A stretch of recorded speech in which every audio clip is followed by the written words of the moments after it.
దేవుని బిడ్డలారా, దేవుని కృప, దేవుని కాపుదల, దేవుని భద్రత నిత్యము మీకు తోడై ఉండును గాక. Amen, amen. ఈ దినము ఉపవాసం కోసం కొన్ని విషయాలు మనము నేర్చుకుందాం.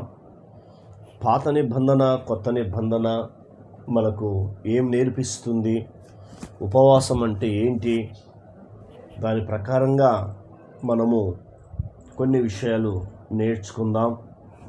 ఈనాడు ఉపవాసం అంటే అది ఆచార భక్తిలాగా అయిపోయింది.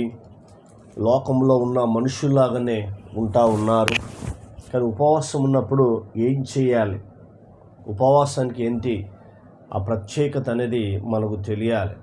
తెలుస్తున్నప్పుడు మనకు అర్థమవుతుంది ఆ ఉపవాసం ద్వారా వచ్చే ఫలితాలు ఏంటి. మనము కొన్ని విషయాలు ఈ పూట నేర్చుకుందాం. యెషయా గ్రంథము 58వ అధ్యాయాన్ని తెరవండి. 3వ వచనం నుంచి కొన్ని విషయాలు మనము నేర్చుకుందాం. మేము ఉపవాసం ఉండగా నీవెందుకు చూడవు? ఇశ్రాయేలు ప్రజలు అంటే యాకోబు ఇంటి వారికి ఈ మాటలు చెప్పుమని ఈ అధ్యాయాన్ని రాస్తూ ఉన్నాడు యెషయా ప్రవక్త. రాస్తూ ఈ మాటలు చెప్తూ వాళ్ళు అంటున్నారు, మేము ఉపవాసం ఉండగా నీవెందుకు చూడవు? మొదటిది, మేము మా ప్రాణములు ఆయాసపరుచుకొనగా నువ్వెందుకు లక్ష్య పెట్టవు అని అందరూ అంటున్నాడు. రెండు విషయాలు వారు దేవుణ్ణి అడుగుతున్నారు. అయ్యా, మేము ఉపవాసం ఉండగా ఎందుకు చూడవయ్యా మమ్మలను,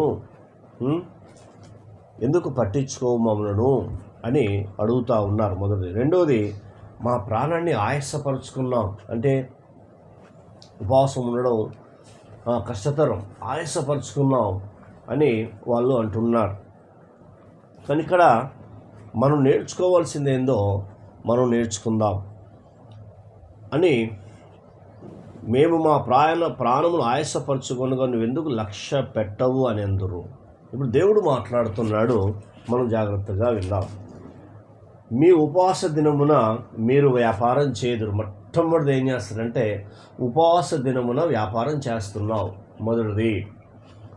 రెండవది ఏం చెప్తున్నాడు అంటే ఉపవాస దినమున రెండవది చేసే పని ఏంటంటే మీరు పనివారు చేత కఠినమైన పని చేయించెదరు అంటున్నాడు.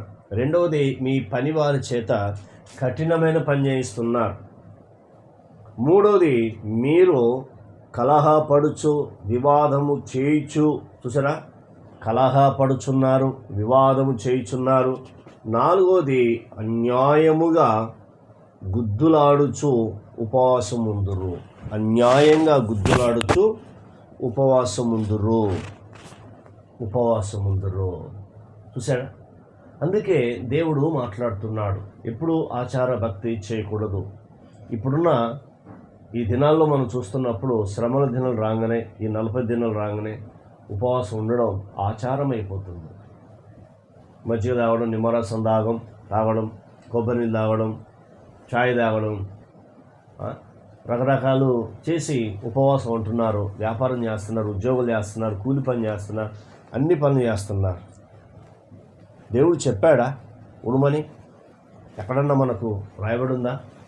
మీరు ఉపవాసం ఉంటే ఎలా ఉండాలి అని కొన్ని విషయాలు దేవుడు చెప్తా ఉన్నాడు. నిజమే, మీ శరీరం సహకరించినప్పుడు నీ ఉంటే ఏమవుతుందో ఒకసారి ఆలోచించి. ఇట్లే ఒక సంఘానికి పాస్టర్ గారు వచ్చి, మీరు దేవుని మీద విశ్వాసం నమ్మకం కలిగిన వారైతే మీరు ఈ రీతిగా ఉండాలి అని వారిని కొన్నిసార్లు హెచ్చరించి వారిని గద్దించి వెళ్ళిపోయాడు. వారిలో షుగర్, బీపీ ఉంది. ఇక వారు ఏం చేశారు, అయ్యగారు చెప్పిండు కదని చెప్పేసి వాళ్ళ గోళీలు మానేసి వాళ్ళు దేవుని కొరకు ప్రార్థన చేస్తూ ఉన్నారు. కొన్ని దినాలు అయిన తర్వాత వారిలో షుగర్ ఎక్కువైంది, బీపీ ఎక్కువైపోయింది. హాస్పిటల్ అడ్మిట్ అయిన తర్వాత పాస్టర్ గారు ఫోన్ చేస్తే వెళ్ళాడు. ఏంటి ఇలా అయిపోయారు అంటే, మీరు పలానా పాస్టర్ గారు తీసుకొచ్చాడు కదా, ఆ పాస్టర్ గారు మాకు ఇలా చెప్పాడు, నా వాక్యం చెప్తున్నప్పుడే మేము ఇలా విని మేము రేపు తినకుండా గోళీలు మానేసి ఇలా ఉన్నాం అని అంటున్నప్పుడు ఆ పాస్టర్ గారు వాళ్ళని గద్దించి నీ శరీరం సహకరించినప్పుడు నేను ఎవరుండమన్నారు? శరీరం సహకరిస్తే ఉండు, మంచిదే. ఉపవాసం చేయడం మంచిదే కాదంటే, కానీ శరీరం సహకరించకుండా నువ్వు ఎలా చేస్తావు అని వాళ్ళని గద్దించి చేసిన తర్వాత మళ్ళీ వాళ్ళు తినడం ప్రారంభించి చక్కగా గోరులు వేసుకున్నప్పుడు వాళ్ళు బాగా అయిపోయారు. గోరులు వాడడం తప్పులేదు, కొందరు వాడద్దంట, వాడడం తప్పులేదు. దేవుడు సృష్టించాడు, నీ విశ్వాసం ఉంది, మంచిదే. కానీ బైబిల్ చెప్తుంది ఏంటంటే ఉపవాసం ఉన్నప్పుడు ఇలా ఉండకూడదు అంటున్నాడు. చెప్పి కొన్ని విషయాలు రాస్తున్నాడు. చూడు, 5వ వచనం ప్రాముఖ్యమైన వచనం. అట్టి ఉపవాసము నాకు అనుకూలమా అంటే ఈ నాలుగు చేసేది నాకు అనుకూలం అనుకుంటున్నావా? ఉపవాసం చేస్తున్నావు, దేవుడు మాట్లాడుతున్నాడు. అట్టి ఉపవాసం నాకు అనుకూలమ్మా.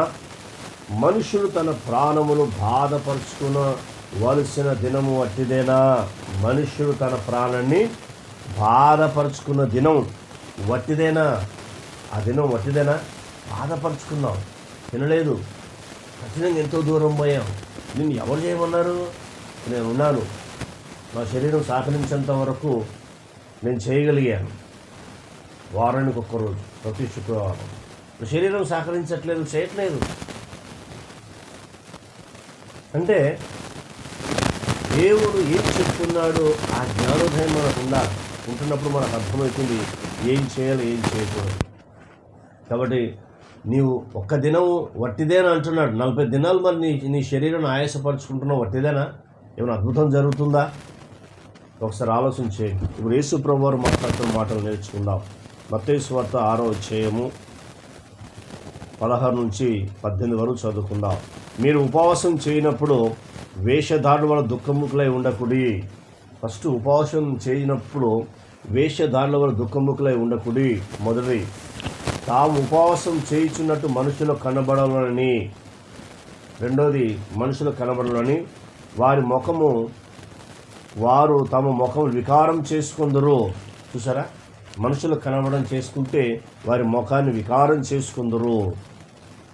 వారు తమ ఫలం పొంది ఉన్నారని నిశ్చయంగా మీతో చెప్తున్నాడు. వారు ఫలం పొందేశారు. తర్వాత కింద మాట్లాడుతున్నాడు 17వ వచనం. ఉపవాసం చేయుచున్నట్టు మనుష్యులు కనబడాలని కాక. ఉపవాసం చేయుచున్నప్పుడు మనుష్యులు కనబడాలని కాక రహస్యమందునని తండ్రికే కనబడవలెను. చూసారా, రహస్యమందునని తండ్రికే కనబడవలను. మనుషులకు ఎవరు కనబడకూడదో, ఎవరు కనబడద్దని దేవుడు చెప్తున్నాడు. ఒకసారి ఆలోచన చేయండి. వేషధారులు ఉండద్దు, దుఃఖముఖులై ఉండద్దు, మనుషులు కనబడవని చేయొద్దు.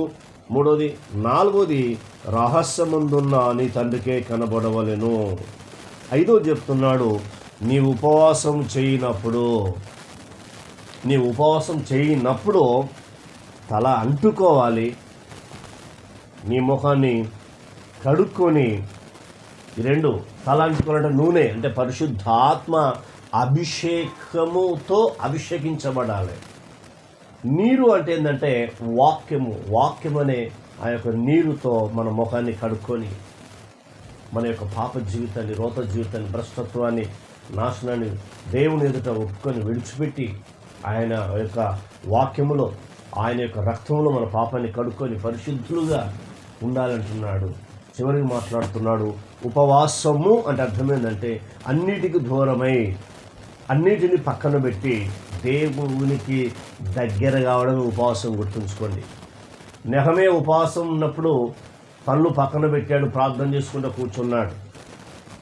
దానియేలు ప్రార్థన చేస్తున్నప్పుడు ఇద్దికెళ్ళ దగ్గర వెళ్ళి 21 రోజులు కూర్చున్నాడు. స్నానం చేయలేదు, భోజనం చేయలేదు, ఏమీ చేయలేదు.